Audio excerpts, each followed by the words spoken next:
Hey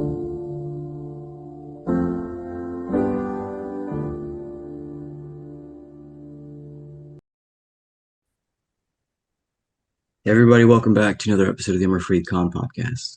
Today, I'm happy to be joined by Nabil. Nabil, thanks so much for being here. Yeah, nice to meet you, Omer. Happy to be on you. Yeah, dude, I was reflecting on how we first met, and what it was reminding me of was, in a video game when you see like a character, and it's like the you're walking in a story, and then a character appears, like there's like a triangle button on top of their head. It's like, oh yeah, press the button. And it's like a small little cutscene, and you talk to the character, and then it's like, Yeah. oh yeah, if you need to upgrade your gear or something, like you come back here, something like that. I don't know why, but I was just thinking of like something like that when I met you. Like it was just such a hmm cool moment. It's like, oh yeah, I just randomly met this guy at this table, and it was cool. It was fun. Yeah. It's Texas Dean Intensive, right? That was the first Austin, time. yeah. Austin, yeah. And I was wearing my little pink shirt. That was funny. Um, yeah, man, you were super friendly. I think the first time I met you, I was like so surprised at like how like nice you were. You're very like outgoing. Um, you asked me questions too about like I guess like oh like I forgot, but it was you were kind of driving the conversation, which I'm usually not used to. Um, But yeah, I don't know. It was definitely pretty cool. I really appreciated you doing that. That was pretty cool of you. Yeah, and I liked your energy as well. I remember that. I was like, hey, that was a really cool guy. Just very like open, good vibes. But you Yeah. said that you weren't used to someone else driving the conversation. That's interesting to me. Do you usually drive the conversations forward? Well, I guess it depends. Like if it's a new person, right? Like I'll say for example, like when I was a what's it, sophomore in college, like I would do a lot of tabling or even at like the masjid at New Oasis. You get to meet people. And if it was a new person, I usually would be the one to go up to them and just be like, "Oh, salam, like how you doing?" and everything like that. But it wasn't often that someone would come to me, especially like in Austin, because like I know you were coming in from out of town technically, and I of course I'm a Houstonian as well. But like I went to university there, so it was a little bit more familiar. But it was just so interesting to like see you come up to me to like talk to me more. Knowing that like, like not really knowing me. I think that's what makes it unique. It's the fact that you didn't really know me, but you still came up and I was like, wow, that was cool. With Yeah. with the other situations, like I said before, like when I was tabling, like I had an incentive, I guess, in a way. And then maybe at the masjid, it's just a little bit easier because you guys are all like Muslims. But yeah. I respected it, man. It was pretty cool of you. Yeah, it's kind of you to say that. I really liked that time, man. I really liked Dean Intensive out there. That specific one that I attended. That was Yeah. a very good memory for me. And all the wonderful people I met there, including you, it was just such a good vibe. And when I reflect on it, it was in a way kind of like getting out of my comfort zone because for so long I felt like I was just so provincial in Cyprus. Like all I knew is Cyprus. I didn't even really know Houston. I just went with wherever my parents or relatives would take me. Coming Yeah. out to the university out in Houston, I felt like I had access to so many different parts of the city and so many different people in all those different parts. And then that even opened up networks in different cities like Austin and Dallas, San Antonio. And so it felt very liberating. Wow, there's a whole nother world out there that's not just Cyprus. And what's beautiful about that experience is, and I'm sure you could relate to this as well, like living in Austin for school, that when you're on your own in places like that, now the world is demanding of you, okay, show me who you really are. And you have to deliver. You have to show who you really are. It's your performance now.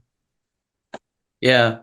There's a couple of things I want to talk about in there. I guess like one, it's really interesting when you're talking about being like in your own bubble in Cyprus, because even for me as a Houstonian, like I didn't really get to experience the inner 610 loop that much, uh, until maybe after college. Like I went to like the Galleria area every now and then, but like there was so much of Houston I like never really even touched because I never really had that incentive to like be around that area. I'm over in Katy, which is just south of Cyprus, right? I'm closer to like I-10. Um, and Katy has like its own like it's like its own thing, right? There's like so much in Katy that like even Houston doesn't have nowadays. So staying around there is kind of like it makes sense in a way to like do what you need to do, go to restaurants, go out, etc. But I still like downtown, don't get me wrong. But the other thing is like you were just talking about like, being forced to like be your true self.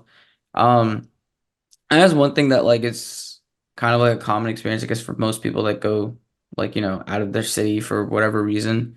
Um, you gotta have something to tie yourself down, I think, when you do that. Like even people who go and work in different cities after college or do residency, um, I think having like a good sense of community is really important for that type of thing. Like literally your friends or the masjid or whatever that is like pretty integral. And the reason I say that is because like for me myself, like I literally had like my connection get a lot deeper with Islam, I feel when I was at Austin. I think particularly because one, the masjid was a little bit like more communal. It was a lot more tight knit, a lot of students, right?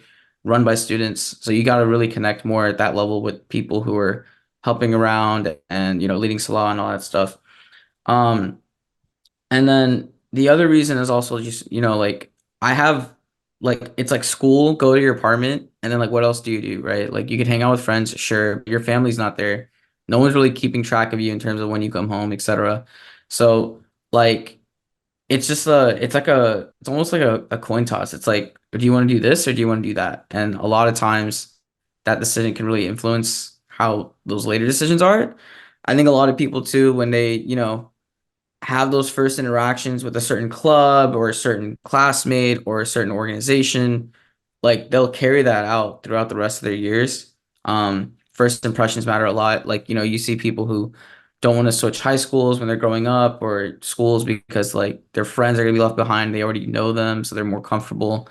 Uh, I feel like that applies a lot in anything you do. And like even now, like when I got to Houston, sorry for rambling a little bit. I got No, no, to you.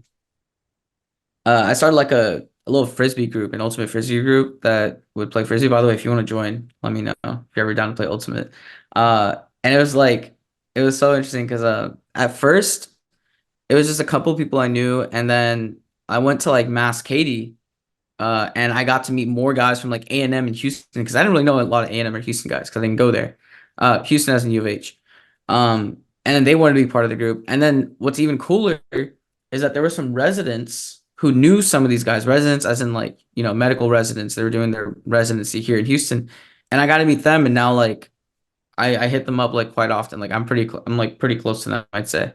So these are guys who aren't even from the city that I got to know through extension. Like they're like my third level, second level tiered connections um that I got to meet. And I don't think that would have been possible without having some sort of like, I don't know, like network or community effect there. So I thought that was pretty cool because one guy, I think it had so much of an impact, he wanted to come and like stay in Houston for a while. And I think the main reason was because he got to like meet so many people that he vibed with, that he got to connect with, that he didn't really get back home. So I don't know, it was just a huge tangent there, but yeah. No, I actually like the huge tangents, believe it or not. The platform is like just say what you gotta say, and there's Yeah. just no judgment, just keep going, and it's just interesting. And I like what you said because there's a lot to unpack there. There really is. The first thing I wanted to ask you was, did you leave a part of yourself in Austin? I think I did. I think everyone to an extent did. And I'm not sure if that's because of like, so the college lifestyle, I think, is different and unique compared to any other timeline you might have. When I say college lifestyle, I'm talking about the state of like, okay, you're quote unquote broke, right? Like everyone's like, you gotta save money. You're struggling to like get through your classes or find a job. Um, and the most unique thing I'd say is a lot of other people your age are going through the same experience with you in a city that like, where all you guys are in a sense alone, right? Like in high school, you would go to school, it was very structured. You would go home to your parents, so you had that like comfortability there. But in college it's not like that. And so I think that when I was there, it was just like I think an experience that I can't find today. Because like nowadays you have people who are working. I have my like one of my close friends is going to med school in Fresno. Like it's not like I'm seeing him every day like I used to anymore. And we're not going through like these growth experiences that we used to anymore because he's so far apart. So I think that's the biggest thing that like I quote unquote left behind is like this aspect of me that was able to interact with my friends in a way that I couldn't that I can't do anymore. And also just like the experiences that I was forced to do living in that type of like, area like that type of point in my life, right? Like college is a specific type of like structure in your life that is different than I think working past that or like even going to high school and middle school because that's more structured. Hope that made sense. Yeah, yeah.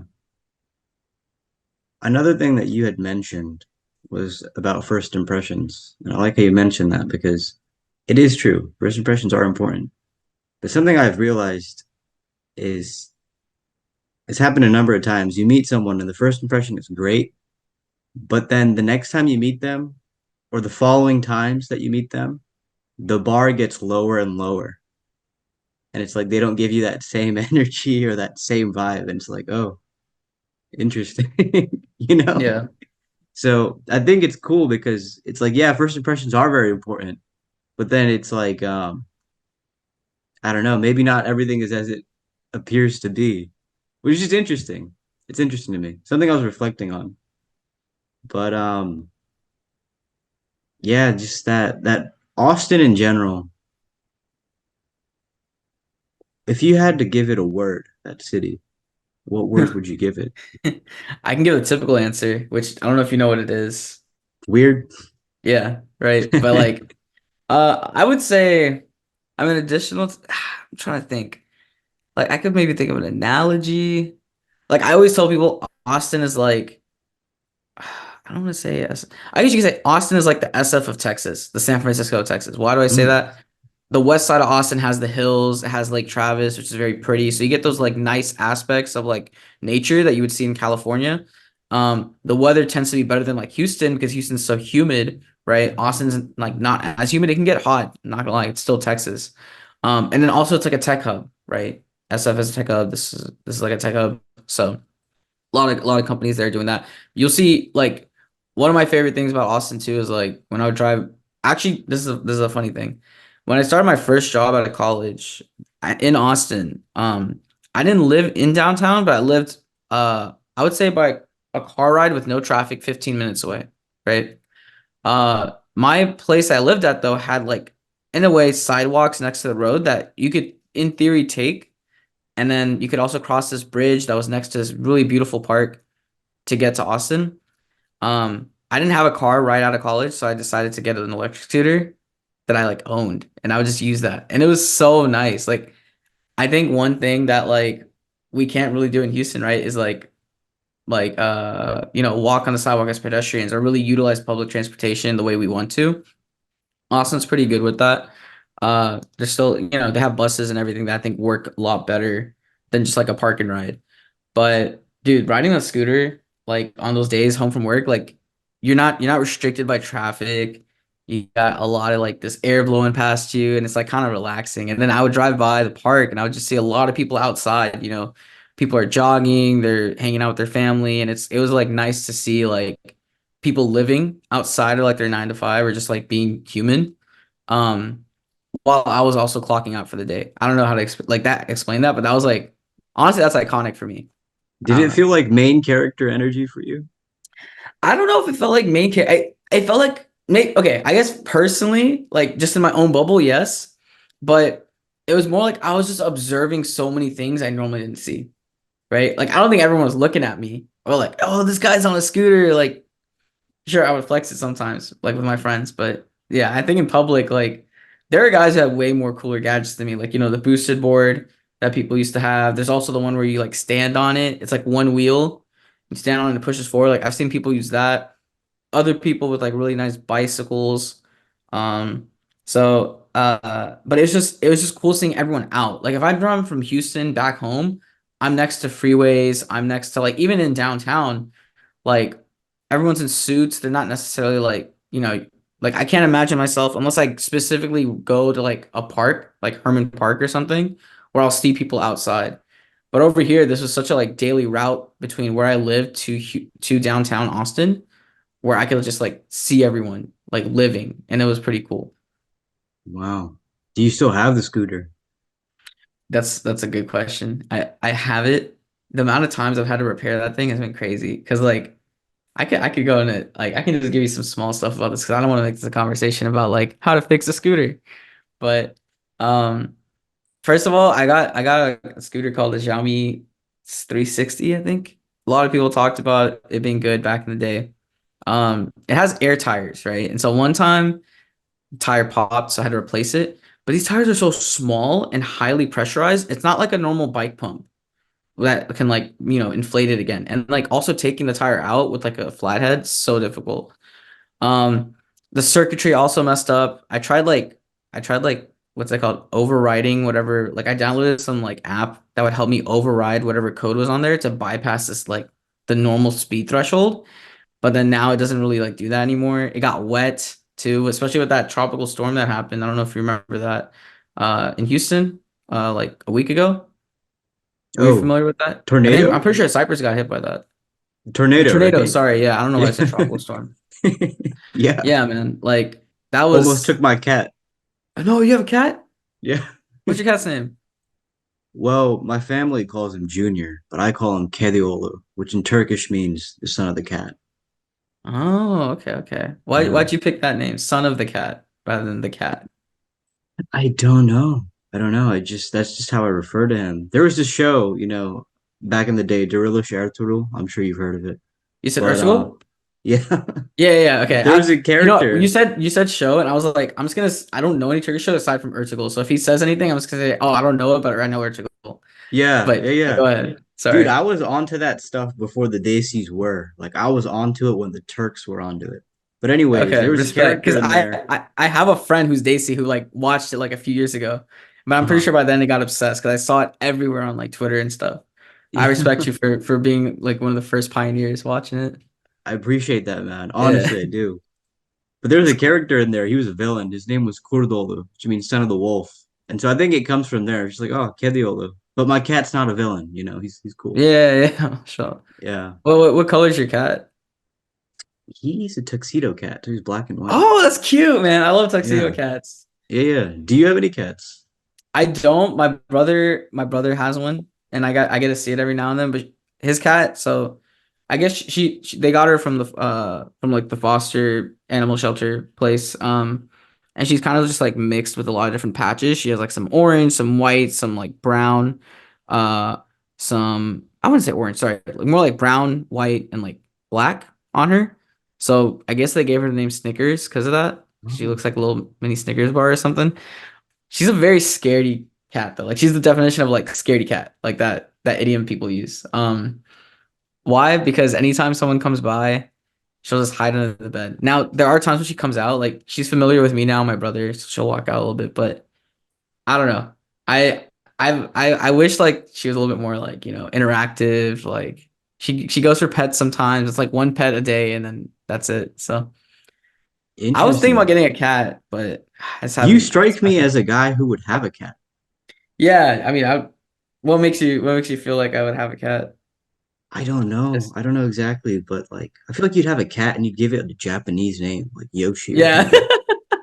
probably. That's actually a very good analysis. Yeah, Yeah. In that's fact, like that's. the sort of vibe you give me is like a minimalist. Like your style is kind of like minimalist. And I Mm, don't know, it just seems like you'd be the guy that would like have a cat on a leash and take it out for a walk. Like it'd be in a cool way. yeah. You know what's funny? I saw videos of this guy biking because I like biking a lot. I haven't done it in a minute though, man. It's just been so crazy, like in terms of work and everything. But I want to go biking again. And then when I saw this video, this guy had his like cat chilling with him in his backpack on his like he had his GoPro and his cat would be in the front seat with his backpack there. And then when he would stop, the cat would just hop out, explore the area, and then he would like say a command and the cat would come back in. It That is was it so was really cool. cool. Yeah. That is so I don't know how cool. he taught it to do that, but that was pretty cool. Yeah. Just one thing I wanted to mention about my cat is he reminds me of the cat from Coraline. I don't know if you've seen that movie. I've heard of Coraline. That's that claymation video or movie, right? Yes, I love Yeah, that film. I have not seen. I respect claymation animation by the way. That seems like so difficult to do. Like having the manipulate that stuff as you record stuff. But I have not seen the cat. Like I just remember Coraline had blue hair and like I think she had buttons for eyes, right? Am I wrong? Or they wanted to give her buttons for They eyes. Yeah. wanted to, but they didn't. Okay. Yeah. Yeah. That's a very interesting story, that one. But another thing about cats, because we're talking about the names, there's this video game that came out a few days ago, Hellblade: Senua's Saga. And Hellblade. one, yeah, it's dark, it's intense, but it's very cool. And one of the main plot of the story is you got to kill giants. But how do you kill them? And the secret is you have to know what their name is. And I thought what their real name is, not their giant name, the name of who they were before they became monsters. And I thought that Yeah, was okay. so interesting because I've always been fascinated by names. There's a significance about names. And like, what does your name mean? What does Nabil mean? I think I've asked you this once, but I can't remember. Yeah, I'll just like preface this by saying, it's funny that you asked that because like I had to write. I remember one time I had to write an article, or not an article. It was like a paper in like elementary school. Like, what does your name mean? Give me a story. Like, write a short story about your name. Um, so my name means noble, right? It's kind of funny. Nabil, noble, like they both start with N. But I remember like, I don't know. I was like, am I a noble person? Like, I mean, maybe. I don't know. I don't know if like I see myself in someone else and I'm like, yeah, this guy's more noble than that person, you know? Like, I don't Mm. know if I exemplify the quality. I think I have the quality, but I don't know if I'm like the guy to get the name for the quality, is what I sometimes think. Um, and in that short story, like I don't think I really gave an example either. I mean, I was a kid back then. I think it's a lot harder to maybe bring examples up of something like that. But yeah, I was just I don't know, noble, right? Like I've had someone say that's a good fit, but they never really told me why. And I was like, Mm. okay. So That is cool. Noble is cool. I could see it. yeah. I'm always skeptical of people that don't know what their names mean. I'm Yeah. like, huh. And not always, but usually they don't even care either. Like, oh yeah, I don't know. It doesn't like whatever. And then there's some people where they'll say things like it means nothing, but I don't believe that, not even for a second. And there's this movie, it's called Hostiles with Christian Bale in it. And I love Christian Bale. Such a good actor. it's set in I think like Civil War era, post Civil War. Yeah. And basically he has to take like this Native American sage like cross country or something like that. And the Native American, he asks him, what does your name mean? And he says, we're Americans. Our names don't mean anything. But I'm like, no, that's wrong. Like all names mean something. I met this one girl, her name was Audrey.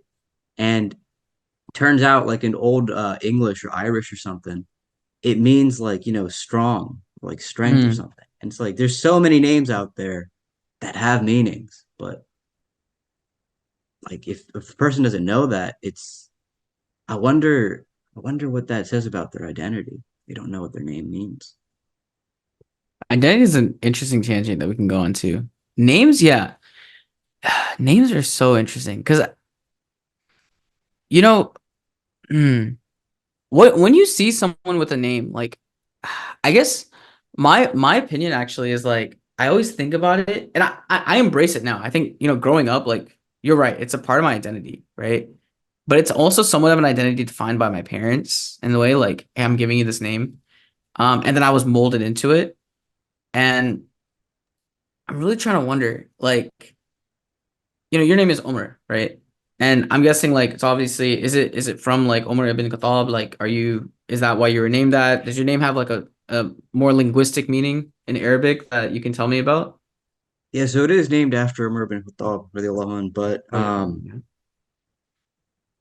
it's Hebrew. Umar is Hebrew, See, I didn't even know and that.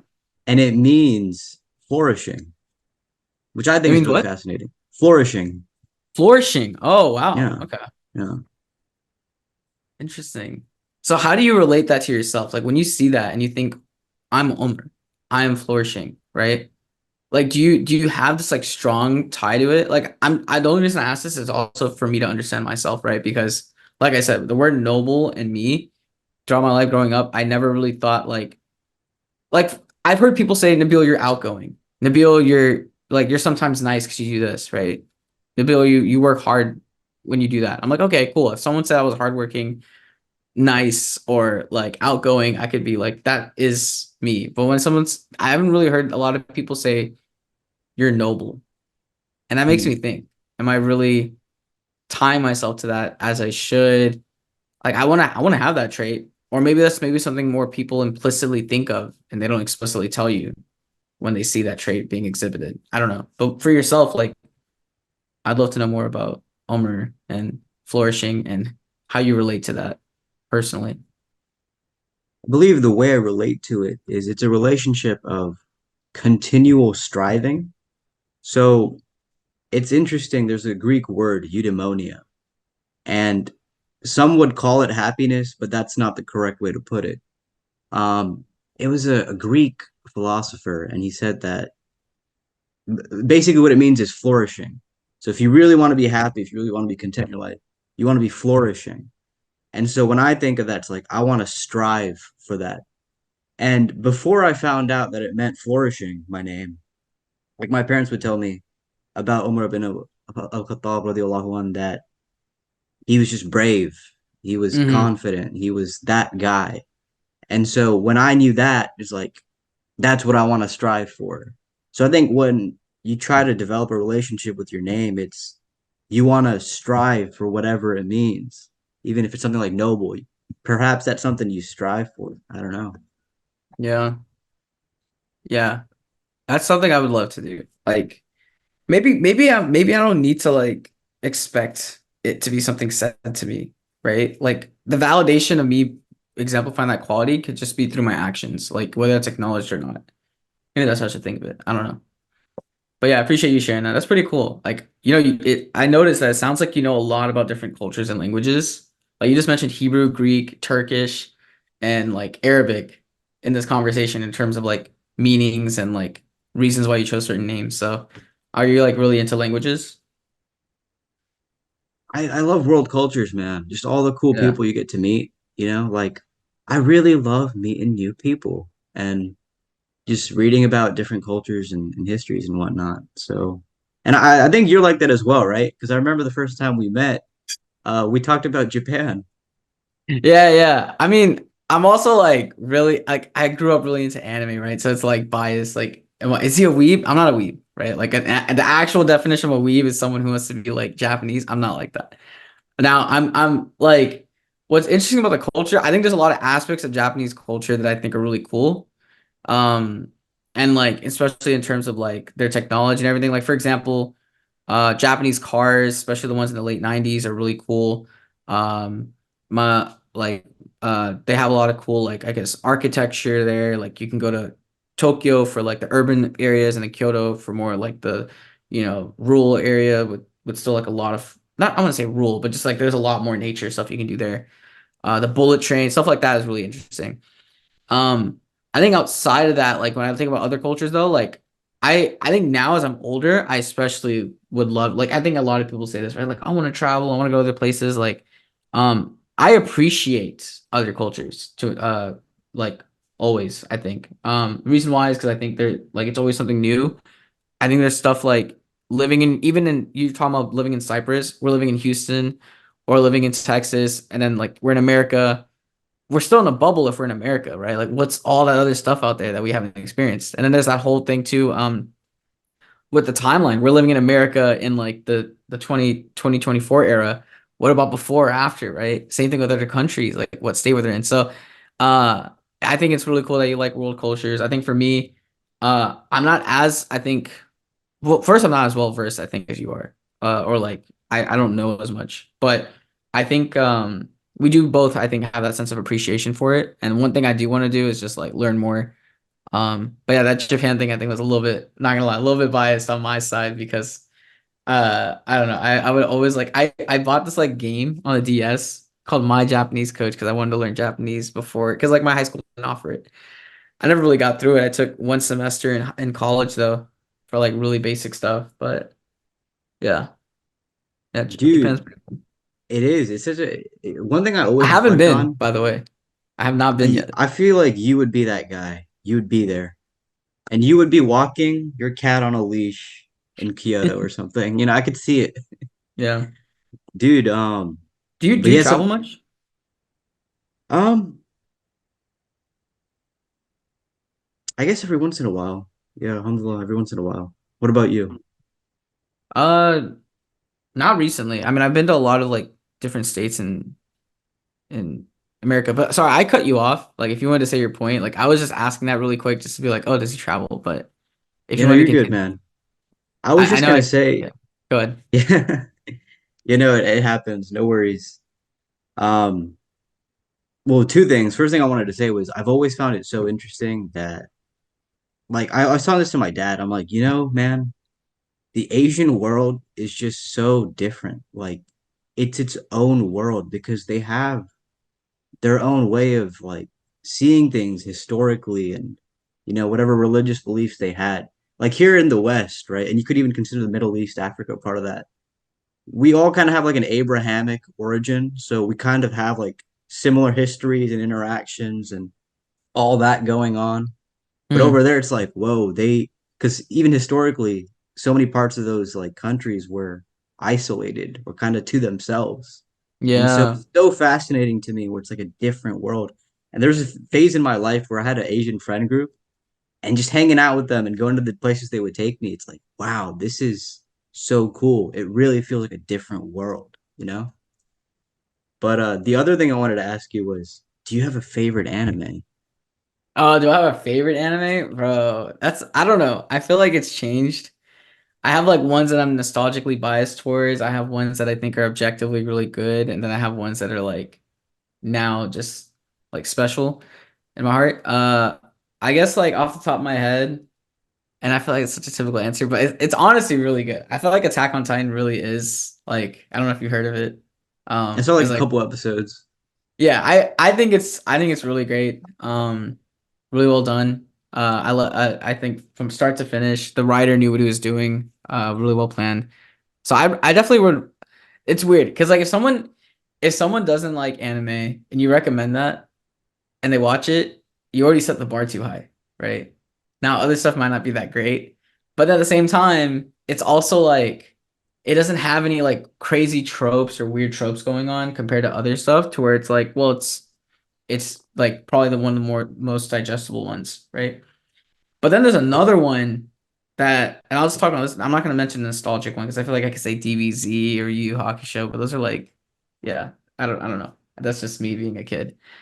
There's another one though that I really like that's really not well known, and it's very unique in terms of like I'll tell you all the different things that make it unique. But it's called Ping Pong the Animation. It's an anime about ping pong. I don't even like I play ping pong casually and stuff, but I don't really like I don't go in thinking, wow, yeah, I'm gonna play ping pong today, or anything like that. But the reason I like this one so much, so first, the art style, a lot of people would get turned off by it. It's very rough looking. The way the person draws the characters, like it's not even symmetrical sometimes with certain like body parts and stuff like that. But it fits the way they tell the story. Like, have you ever seen like comic books where they have like split like sections, right? They'll do that in the anime sometimes. Like as they're showing you a scene in the full screen, they'll just like split different scenes up and they'll play it one by one. And it's like so unique. So that's like one thing that makes it really interesting. But then other than that, it's not really about ping pong as a sport, but more so about the characters that go through that. Like the one of the main characters, he's a guy who's like a natural genius at ping pong who ended up like uh being complacent and just assuming he was the greatest because he would always win against these easy guys. But then reality hits when he's in high school and he's like, hanging out with his friend and his friend respected him growing up, would always play against him and learn ping pong from him. But like now his friend purposely loses to make him not feel bad when he plays against him. And then he starts going to tournaments, he starts losing, the main character. And it's this like idea of like, someone who was once great who didn't like put the effort in and is like now struggling to like even keep up. And it's like that's like wasted talent, right? And so that's part of the story is like how does he get back up there? Then there's the total antithesis of that, which is a side character who he's the best of the best. He's like top number one. Before every game though, he's always in the bathroom. Like he literally goes to the bathroom like toilet and he just like locks the door and he just stares in there for like 15 minutes and he's like going through it because like I don't know if you heard like you've heard people say like if you're at the top it's lonely because like when you're at the top, you can't go any further like than first place. It's always maintaining it. And that stress of like maintaining is like super scary. So like you had that whole aspect. And then you had like I told you the main character had a friend, he himself was like unsure about whether he liked ping pong because he liked playing with his friend or if he actually liked ping pong as a sport. So you have that character study there. It was just a various amount of character studies and how they like how the different characters interacting with each other influence their character study in a way too. So I don't know. It's something that I can't explain too well in terms of like what made it super cool because I feel like it sounds generic when I say it. Like, oh yeah, guy's really good. He feels lonely because he's the best out there. Sure, that we've seen that before, but I just feel like the way they exemplified it in this anime was just very, very unique. Um, Hmm. yeah. I believe it. I just wanted to mention that I grew up really liking Naruto and Bleach, but Death Note I think was it for me. And Oh, dude, also, Death Note is yeah. dude, there's this movie Suzume. Have you seen it? Oh, I haven't, but I've seen the Oh my previous movies that God, guys made. dude, Yeah. the soundtrack on that film, amazing. It I was saw a like Your sentimental movie. Name, I don't which know I what that think that is. guy, the Suzume guy made Your Name, which was like the Oh, first okay, like movie that he made that was super viral. I need to dude. watch this one though. I honestly, I had a lot of fun with this one. I'm not gonna lie. This conversation was a good one, dude. Really? But Okay. unfortunately, we are coming close to Yeah, like I'm an sorry, I end. saw that. My You're bad, my good. bad. I always ask, you got any closing thoughts? Anything you felt like you wanted to say, didn't get a chance to, or something on your mind you wanted to express in this 1 minute? No, man, I'm good. I mean, honestly, I want to give it to you. I feel like I was taking a lot of it over, but I appreciate you reaching out and like letting me drive the conversation. Like, inshallah next time, like I can let you talk more because I want to learn more about you too. Dude, no, I really like this. This was fun. The all the different Yeah. places we went in this conversation, it was great. And I wanted to hear more about your scooter, but Oh less than a yeah. minute. But yeah, and oh, one last thing I did want to mention was I think it's so interesting that you and me, we go to the same masjid for all this time, and we didn't know it until we met in Austin. It's like, oh yeah, Yeah. that's my masjid too. So Yeah, crazy how that man. works. All the people you run into. I've been going there growing up, so yeah, it's crazy. There's another friend of mine from UT that I didn't meet until then as well. So yeah, small world, but also big world, I guess. Crazy. There you go. Yeah. Yeah. Well, Nabil, good talking to you, man. I suppose until next Yeah. time, inshallah. You Inshallah. take Salam care. alaikum, Omar. Appreciate Walaikum you. salam. See you, Appreciate brother. you.